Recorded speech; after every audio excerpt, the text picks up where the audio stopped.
is, I saw a UFO. This time on Unexplained Mysteries, real people, real UFOs.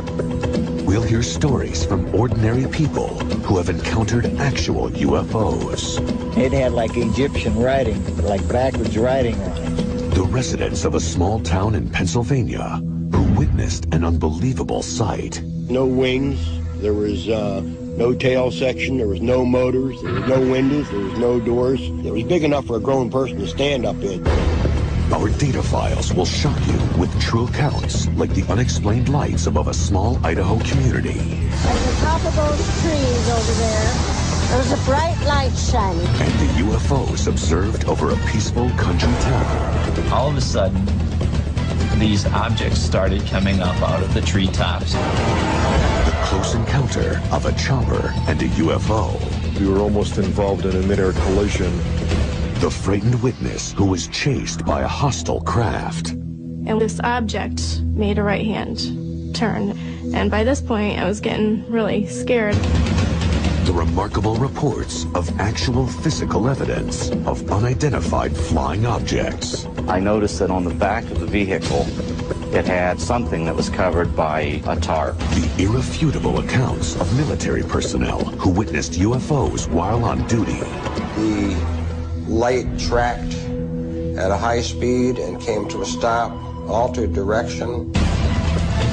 The disturbing case of one man who was threatened if he went public with what he saw.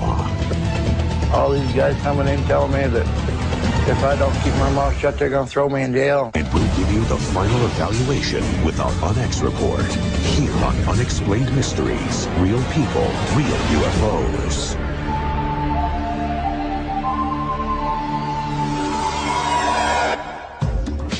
UFOs have puzzled and frightened witnesses since their first documented appearance in 1947. Around the world, thousands of people have been shocked by encounters of the first kind. Visual contact with an unidentified flying object. Saw this big triangular shaped 3 lights on each corner coming over my house. Sliding through the sky, and it tilted like it was looking down at us. Over there, at the top of those trees over there was a bright light shining. Encounters so close, witnesses can actually see the details on the UFO. You turn up on our side and you see like laser beams of light. And there are mysterious phenomena threatening innocent humans. In Scranton, Pennsylvania, a woman was followed by an object in the night sky. And this object made a right-hand turn. And by this point, I was getting really scared. Victims traumatized by what they saw. I've never seen him shake. He actually was just shaking. I feel uncomfortable in the dark, not because I think there's a monster out there waiting for me, but because there's something out there, and I didn't see what was behind the light. Some witnesses support their claim with startling videotape evidence and even the testimony of local police officers. I didn't believe initially when I received the call that there would be anything of substance. I saw 4 or 5 bright objects up in the air. In Gulf Breeze, Florida, a man videotaped what he says is an actual UFO. But the fact is, I videotaped and saw a UFO. And his account is confirmed by his neighbors. There's a lot more people willing to acknowledge that they've had a sighting than 5 years ago.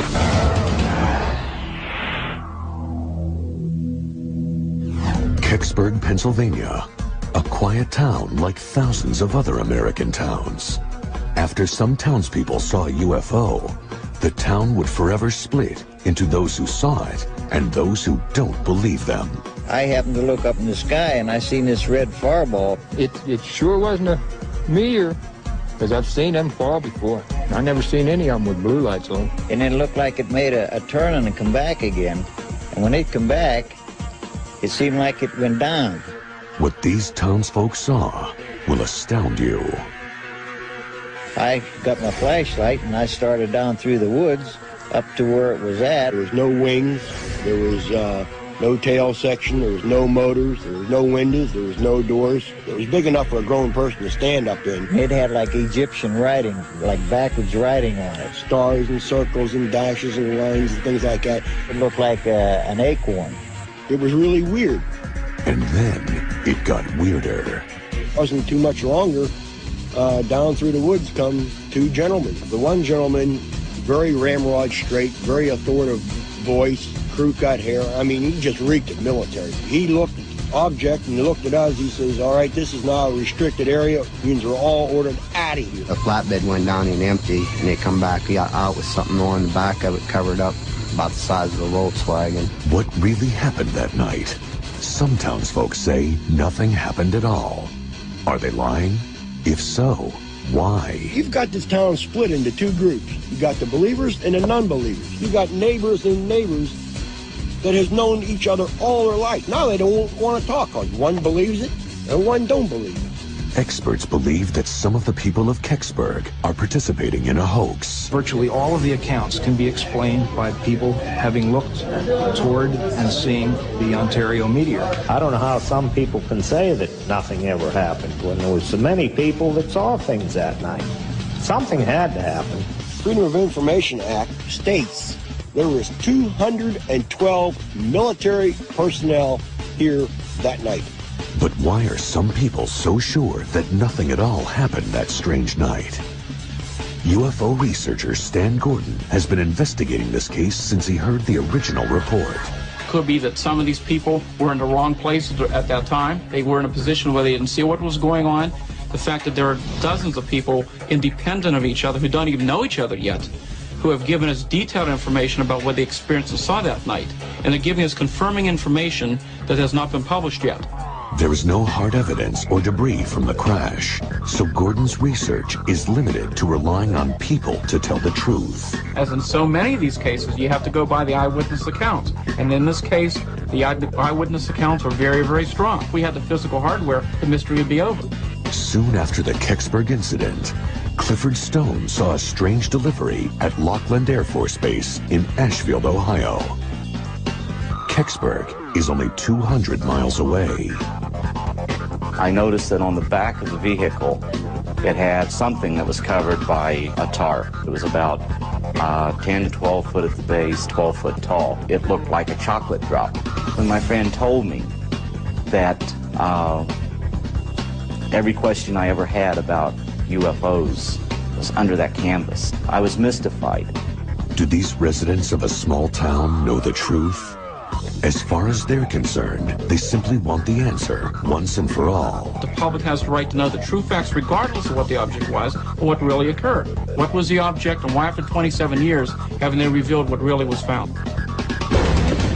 Who or what is behind the UFO phenomenon?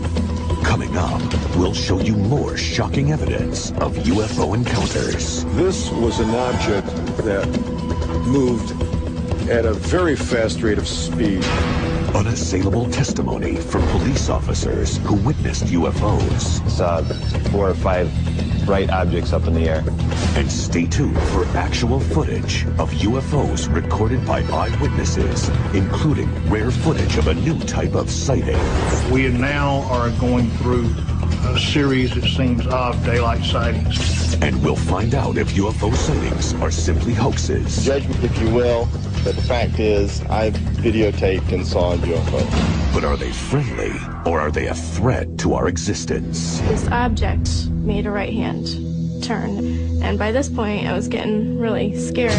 Why has the military been engaged in a UFO cover-up, even forcing their own servicemen into silence?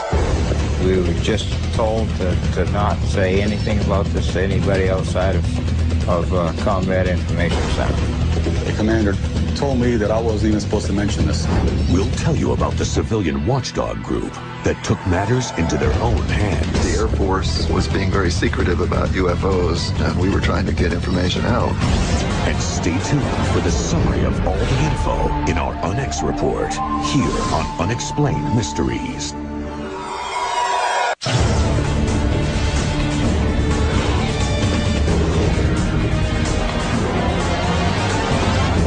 unexplained mysteries, real people, real UFOs. Skeptics say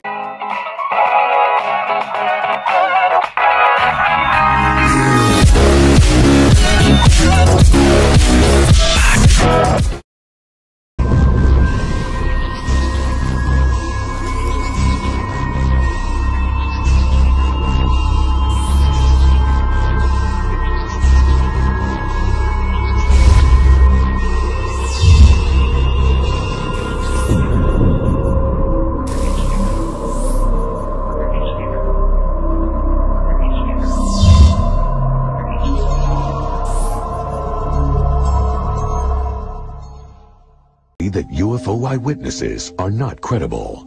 But what if the witness is a policeman trained to observe and to tell the truth?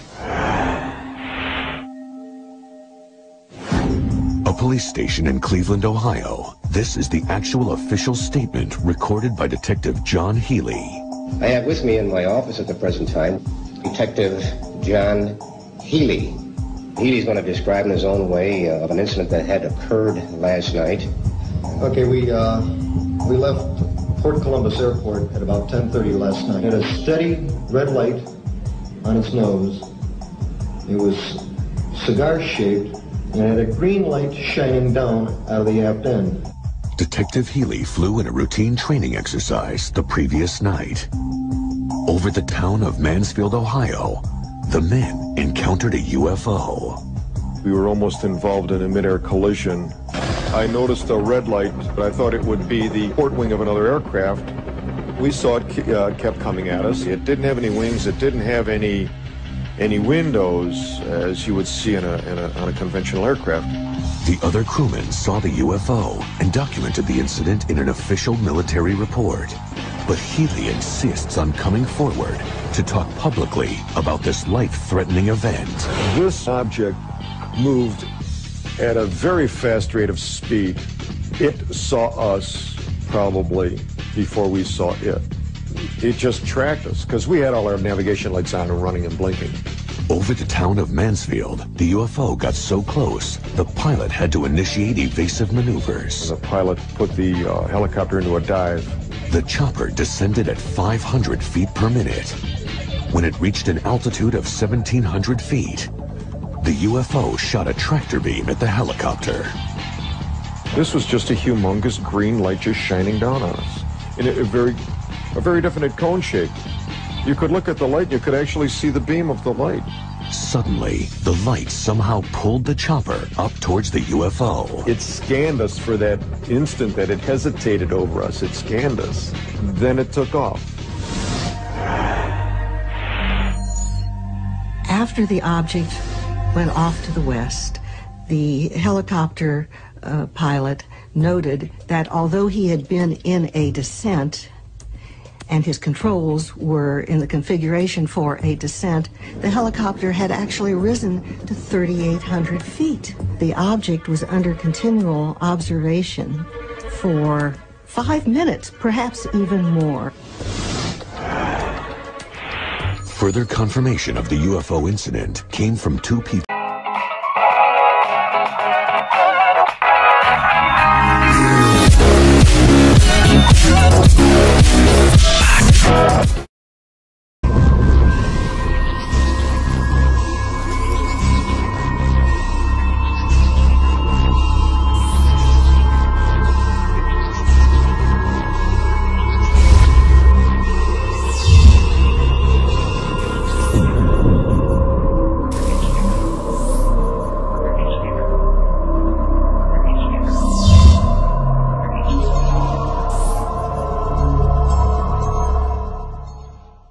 On the ground, Irma DeLong and her son Charles. The kids kept hollering, they wanted to stop, they wanted to stop. She finally stopped the car and I jumped out. I remember the whole top of the sky was lit up a dull fluorescent green. To be honest, it scared me. I was scared at that time. But it didn't sink in that it was still really something, a UFO. This brought together two groups of witnesses. It established the exact location of the event. We were able to compute the flight path of the helicopter.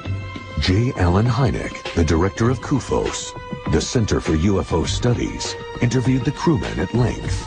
Their drawings of the UFO were strikingly similar. More disturbing was their sense that the UFO intended to destroy them.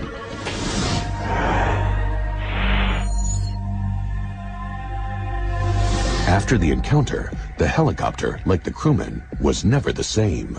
The aircraft number was 15444. That was the aircraft we were in that night. She was never any good after that. The radios would never work right, navigation instruments, nothing. What caused that damage? Some said it was simply a meteor. Well, there's no way this could have been a meteor.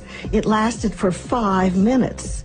No meteor takes 5 minutes to cross the sky from horizon to horizon. Detective John Healy and several witnesses saw a flying saucer. Its purpose, perhaps deadly, is still unexplained.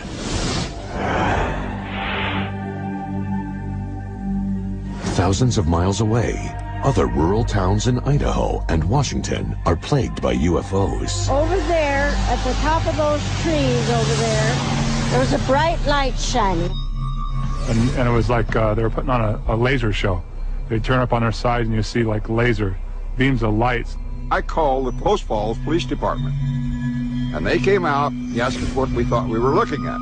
At this point, I handed him my binoculars, and I said, "Look for yourself." He immediately reported the same thing that we were seeing. In Post Falls, Idaho, the police switchboard lit up with calls reporting the same crash.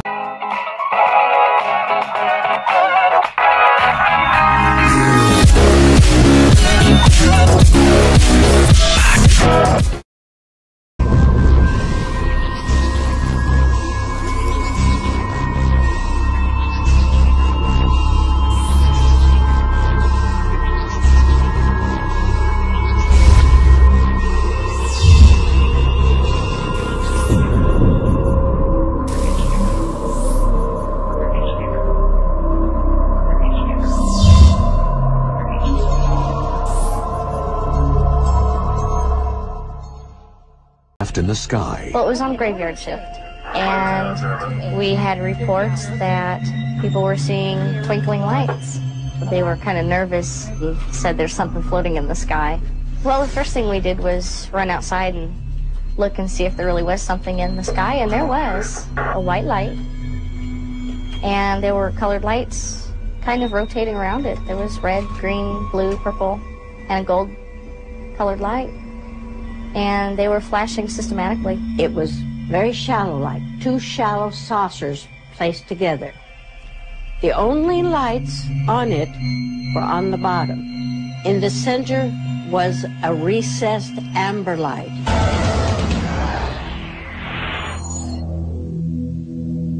A Post Falls local shot this compelling videotape.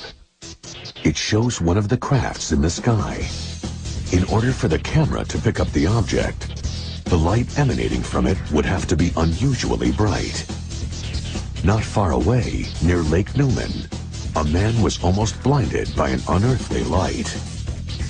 I was driving down West Newman Lake Road a little before midnight. All of a sudden, a blinding white light came from directly above me. I slowed down, opened the door, looked up. All I could see was a bright, round, incredibly bright light straight above me. Immediately became incredibly frightened, and I drove away as fast as I could. I headed straight to a house not too far away down the road, a friend's house. He was so scared. He was just, I've never seen him shake. He actually was just shaking. And very pale, no color to him. I was in the military. This light was not something I've ever seen on any aircraft. It would have to be something incredibly large. I can't imagine, but the light would have to be 50 yards across. McClure called Lieutenant Colonel Jerry Rolls, who tried to find out if the craft was of military origin. Based on the interface that I had with the Air Force, I can only say what the object was not. I have pretty well ruled out any type of encounter with an aircraft. Ever since what happened, obviously I don't stop in the same place. I feel uncomfortable in the dark, not because I think there's a monster out there waiting for me, but because there's something out there, and I didn't see what was behind the light. Next, on Unexplained Mysteries. Real people, real UFOs. The UFO sightings over a...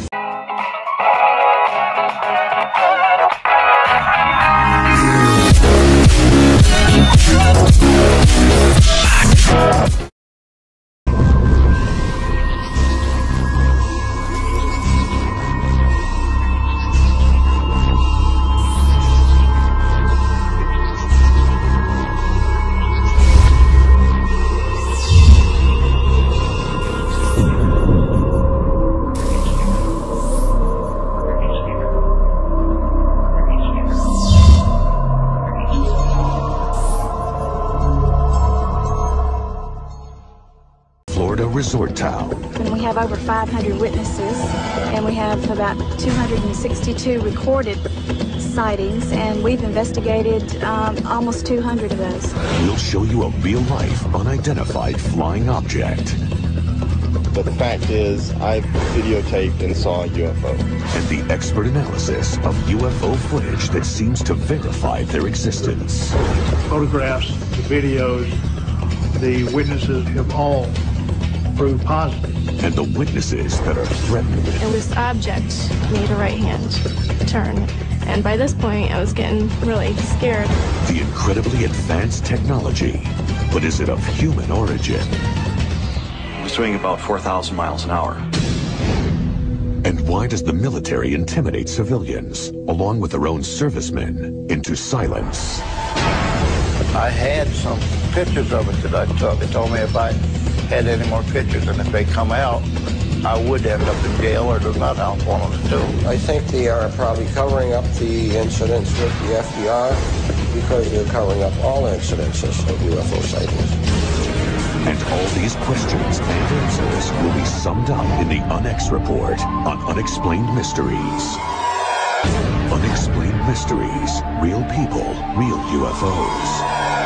Why are there so many sightings in a picturesque little town in Florida?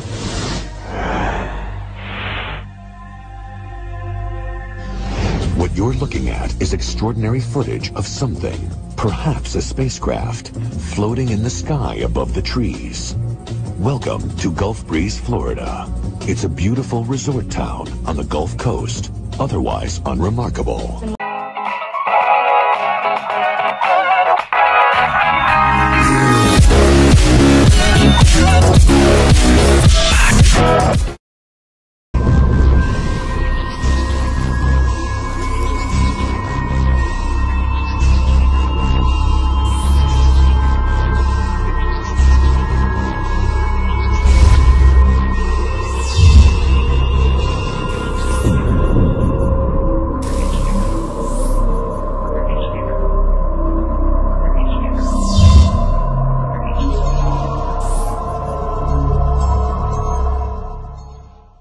We have over 500 witnesses, and we have about 262 recorded sightings, and we've investigated almost 200 of those. A group of concerned Gulf Breeze residents are carrying out the investigations.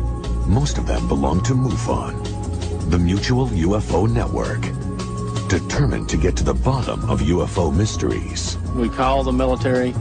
We're told, no, we did not have anything in the area at the time that you had your sighting. Of course, there will be those that say, well, that's the typical military response. In 1987, Ed Walters and his wife Frances took incredible photographs of a UFO. At first, Ed was concerned that he would be mocked, but eventually he sent them to Dwayne Cook, publisher of the Gulf Breeze Sentinel. Dozens of people came forward to relate their own accounts. One of the more recent videos shows a light that was red, and all of a sudden it turns white and starts flashing. It's extremely brilliant pulses of light. It appears that it's as if the actual size of the image, which would be related to the size of the light source itself, changed in like 1/30th of a second or so from one TV frame to the next. We don't have anything that could do that so far as I know. Soon, dozens of people turned out at night and captured UFOs on videotape. To videotape a UFO at night is one thing, but capturing one in the light of day minimizes the possibility of hoaxing. We now are going through a series, it seems, of daylight sightings. The photo and video evidence that we've recently seen from Gulf Breeze is far more important than all the previous UFO photo and video evidence combined. 90% of sightings happen at night. Only 10% are reported during the day. And now, more people are stepping forward as UFO eyewitnesses. People like doctors and lawyers and real estate people, and it's just not a bunch of lunatics running around saying that they saw lights in the sky. This is footage of one of the Gulf Breeze UFOs. The daylight sightings that we've had of the last year have all been authenticated. The photographs, the videos, the witnesses have all proved positive. Ed Walters saw unusual bright flashes in the sky, but this time in daylight. Panning around here, 360, there's the sand dunes, that's the north. Oh, jeez, goodness gracious. Over those dunes, right there. A shiny object that floats in the sky briefly, then vanishes. There she is, right there. Oh my God, just hovering right there. Oh, Jesus, wouldn't you know it? Video analyst Jeff Sainio authenticates Walter's tape.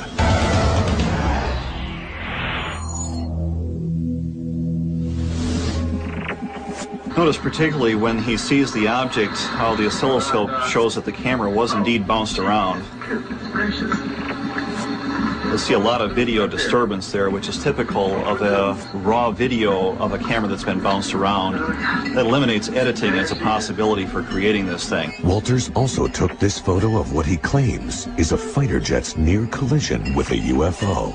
And the jet was continuing on and passed right, looked to me like it was headed right at the UFO. Some people claim that Walters is simply a sophisticated hoaxer. Judge me if you will, but the fact is I videotaped and saw a UFO.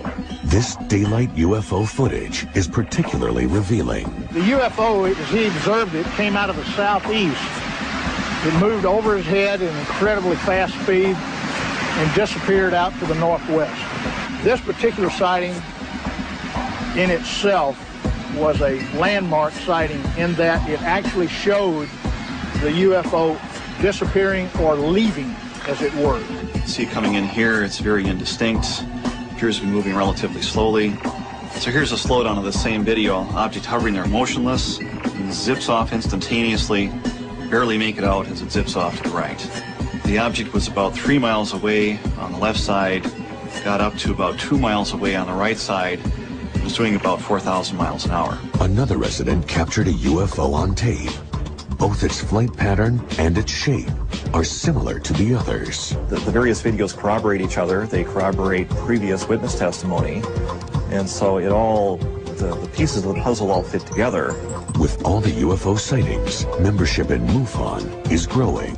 There's a program afoot to try to slowly educate people all over the world that we're not alone. Who knows, maybe one of those days we'll have that landing on the White House lawn experience where no longer is there any doubt that they're here, they're among us. Hundreds of eyewitnesses, daylight UFOs, compelling encounters. But what do they mean? I do believe there is a growing pattern of contact which suggests that we are getting closer to actually meeting the neighbors. Gulf Breeze is part of that pattern. Later on Unexplained Mysteries, real people, real UFOs. What caused a skeptical police officer to become a believer in UFOs? I didn't believe initially when I received the call that there wouldn't be anything of substance. I looked up in the air and I saw 4 or 5 bright objects up in the air. We'll explore the case of the Scranton UFOs. It was just about dusk, and as we were there up by the power lines, all of a sudden, these objects started coming up out of the treetops. They were just everywhere. It seemed wherever we turned, there was another one. I just remembered not hearing a sound. We'll take a close look at the military's role in the Cherry Creek incident. I thought, well, what the hell did I do to deserve this? All these guys coming in telling me that If I don't keep my mouth shut, they're going to throw me in jail. And why does the military harass their own servicemen who witnessed strange craft? We were just told to not say anything about this to anybody outside of Combat Information Center for at least 15 to 20 years. And we'll give you the final answers about the phenomenon of UFOs in our UNX report. It's all here on Unexplained Mysteries. Explained Mysteries, real people, real UFOs. Most UFOs are witnessed from a safe distance, but sometimes they get up close and threatening.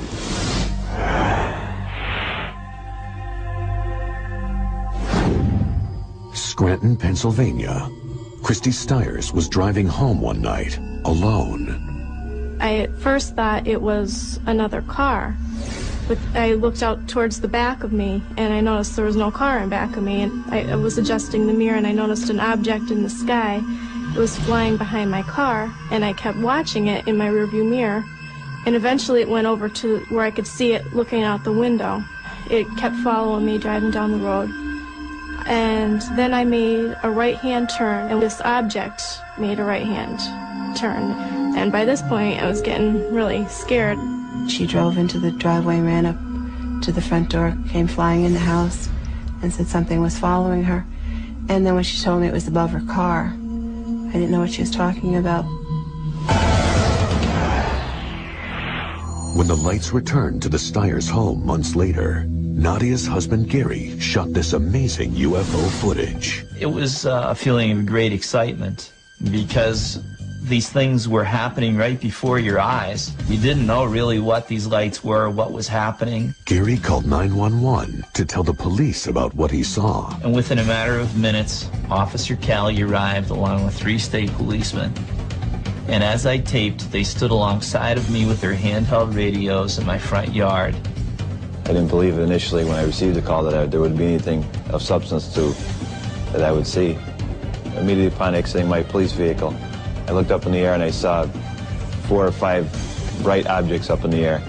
The police department called the local airport to see if there was anything on their radar. We looked out the window over towards where he was talking about, and sure enough, there were some lights out there. But nothing showed up on the radar screen. I felt that there was possibly a problem with the radar system. Shortly thereafter, he contacted me back and said that they checked it again, and there's nothing up there. A few nights later, Gary Stiers encountered more lights in the night. It was just about dusk, and as we were there up by the power lines, all of a sudden, these objects started coming up out of the treetops. They were just everywhere. Seemed wherever we turned, there was another one. I just remembered not hearing a sound.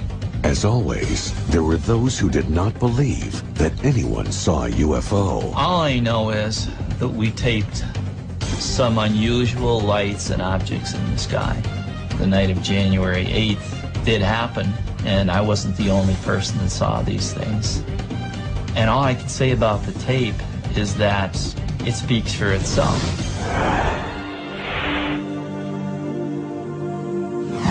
Cherry Creek, a small rural town in New York, where a UFO sighting changed Harold Butcher's life forever. Harold was 16, working in this barn. As he was working in the barn, he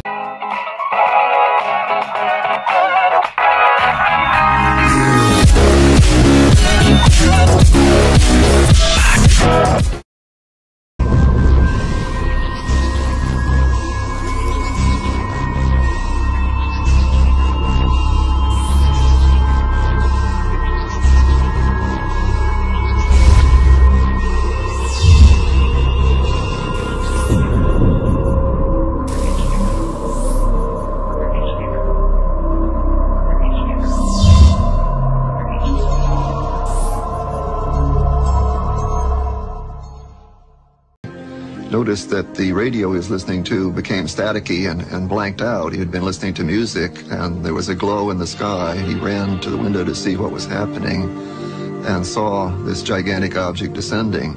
2 groups soon arrived on the scene. One was Project Blue Book, the special Air Force unit that investigated UFO sightings. The other was NICAP, a civilian group that investigated Project Blue Book.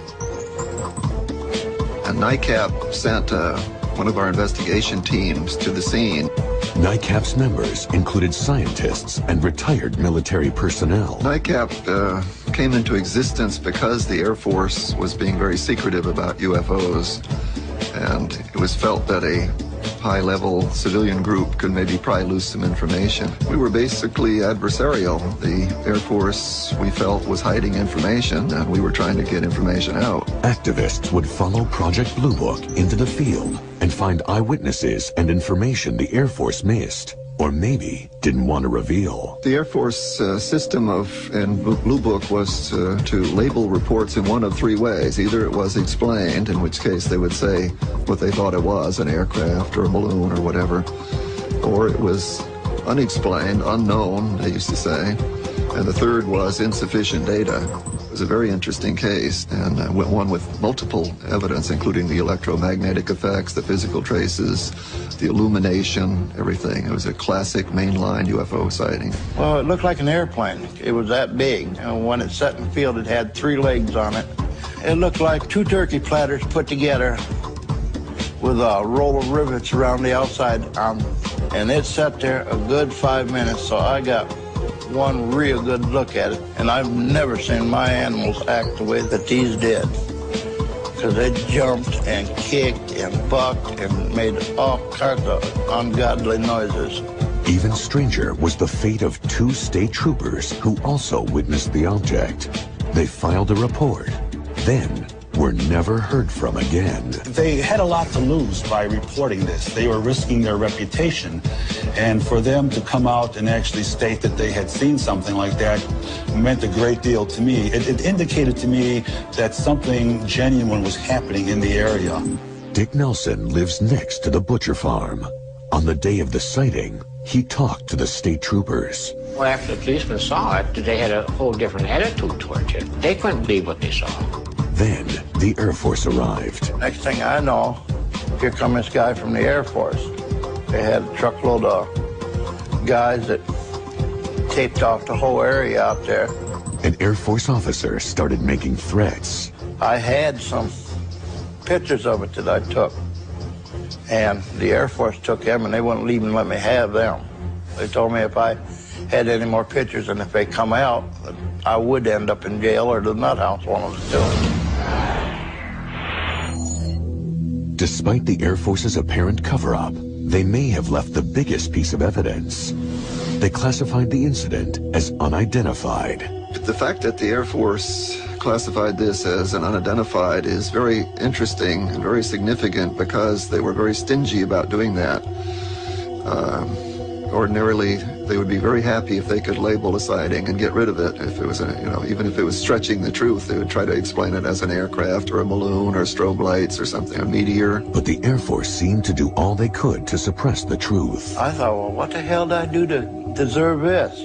All these guys coming in telling me that if I don't keep my mouth shut, they're going to throw me in jail.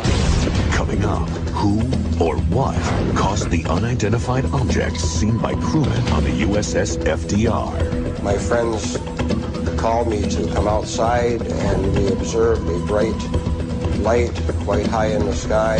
And all of a sudden, a fireball dropped between the upper ship to the lower ship. Did the military hide the reports of those UFO sightings? I think they are probably covering up the incidents with the FDR because they're covering up all incidences of UFO sightings. And we'll wrap it all up for you with our Onyx report on Unexplained Mysteries, Real People, Real UFOs. Unexplained Mysteries, Real People, Real UFOs. Many reports of UFOs occur near military air bases.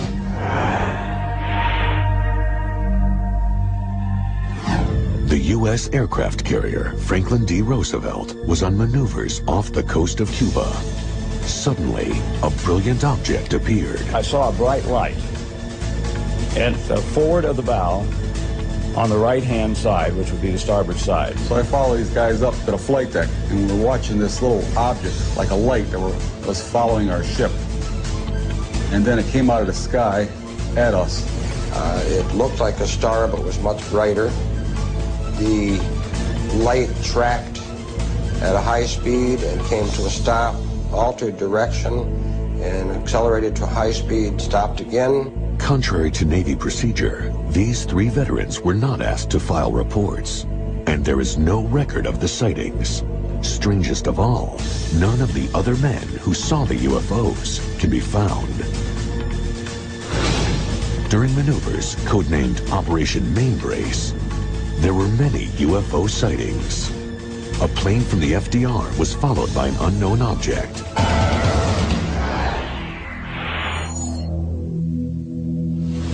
Photographs taken by a news reporter provide compelling evidence. He shot a series of photos before it suddenly took off at an extremely high rate of speed. We knew that it couldn't be an airplane because an airplane could not start and stop. The rate of speed was too high, too fast for a helicopter. While serving on the USS FDR near Rio de Janeiro, Leon Treadwell saw a highly unusual craft. 2 ships, or appeared to be ships, one above the other, maybe about 200 or 300 feet separated the 2 of them, and the counter-rotating lights. And all of a sudden a fireball dropped between the upper ship to the lower ship. Nobody knew what the devil was going on. There was actual radar contact on these vehicles. Leon was not alone when he saw this striking image. Several officers, they couldn't believe what they were looking at.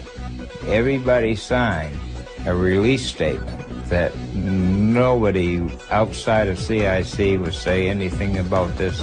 The CIC, or Combat Information Center, oversees a ship's radar, target surveillance, and general operations. The commander down in Virginia, when I was discussing this with him, he was on the ship, he told me that I wasn't even supposed to mention this. I just ignored what he said. I had people that laughed and said they wouldn't believe me. Really? Yeah, I was there. I seen it. You weren't there. You don't know. You don't know what it was like. The incidents were written up by the military in Project Blue Book. But why were the UFOs observing the Navy's ships and planes? It's a possibility that our weapons were of a sort that they were interested in. The FDR was the only aircraft carrier at the time that had thermonuclear capability. It was the only one that was allowed to carry the H-bomb. After the dawn of the nuclear age, there was an increase of UFO sightings near nuclear weapon sites. But the military would not verify the accounts of the men who served loyally for their country. I think they are probably covering up the incidents with the FDR because they're covering up all incidences of UFO sightings. I won't rest till I find somebody else that was on that flight deck with me that witnessed that same thing I did. Do UFOs really exist? Or are they simply hoaxes or natural phenomena? Find out in our UNX report. The rare daytime sightings, the woman chased by a mysterious spacecraft, and the policeman's near-deadly encounter. All that and more coming up in our UNX report. It's time for the UNX report. UFOs, do they exist? I saw this big triangular shape, 3 lights on each corner coming over my house. Just like it was sliding through the sky, and it tilted like it was looking down at it. You got the believers and the non-believers. The believers think that UFOs are alien spacecraft. Compelling evidence supports their beliefs. My friend told me that every question I ever had about UFOs under that canvas, I was mystified. The fact that there are dozens of people independent of each other who don't even know each other yet, who have given us detailed information about what the experiences saw that night. It didn't have any wings. It didn't have any windows as you would see on a conventional aircraft. But are UFO reports created by hoaxers? Judge me if you will, but the fact is I've videotaped and saw a UFO. Skeptics maintain several theories that explain UFOs are not alien. They're not even spacecraft. Virtually all of the accounts can be explained by people having looked toward and seeing the Ontario meteor. But if UFOs are not alien spacecraft, why does the military seem to cover up their existence? They told me if I had any more pictures and if they come out, I would end up in jail or the nut house, one of the two. He looked object and he looked at us. He says, all right, this is now a restricted area. Means we're all ordered out of here. What about these real people who've seen unidentified flying objects? I feel uncomfortable in the dark, not because I think there's a monster out there waiting for me, but because there's something out there, and I didn't see what was behind the light. Immediately upon exiting my police vehicle, I looked up in the air and I saw 4 or 5 bright objects up in the air. The people in the community who have said that they've seen UFOs are people like doctors and lawyers and real estate people, and it's just not a bunch of lunatics running around saying that they saw lights in the sky. UFOs exist. People have witnessed unidentified objects in the Earth's skies. But what exactly are they? We may never know. For now, they must remain an unexplained mystery. Who knows, maybe one of those days we'll have that landing on the White House lawn experience. I know what I saw, and I'm not going to deny it.